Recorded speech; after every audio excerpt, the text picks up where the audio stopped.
সূর্য ওঠার সঙ্গে সঙ্গে রঙের বিস্ফোরণ ঘটে নেদারল্যান্ডসের কিউকেনহফ পার্কে। রক্তিম, বেগুনি, হলুদ আর সাদা রঙের টিউলিপ, ড্যাফোডিল আর হায়াসিন্থের মতো ফুল যেন প্রতিযোগিতায় নেমেছে সৌন্দর্য ছড়ানোর। ইউরোপের অন্যতম বৃহৎ পার্কটিতে বসন্ত এলে জমে ওঠে এই ফুলের উৎসব।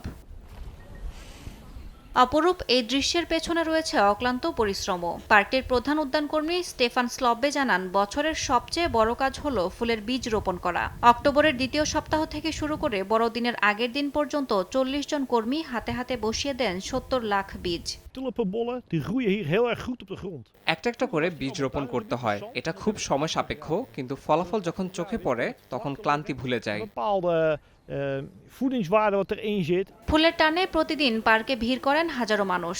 কেউ হানিমুনে, কেউ জন্মদিনে, আবার কেউ নিছকে প্রকৃতির রঙে নিজের মনকে রাঙিয়ে তুলতে। এটা আমাদের হানিমুন ট্রিপ। চারপাশে শুধু ফুল আর ফুল। এমন ঘ্রাণ আর রঙের সমাহার আগে কখনো দেখিনি। ২৫০ হেক্টর জুড়ে বিস্তৃত কিউকেনহফ পার্ক খোলা থাকবে ১১ মে পর্যন্ত। মাত্র ৮ সপ্তাহের জন্য খোলা থাকে পার্কটি। কিন্তু এ সময় ১৪ লাখের বেশি মানুষ উপভোগ করেন রং, ঘ্রাণ আর প্রকৃতির অপার সৌন্দর্য।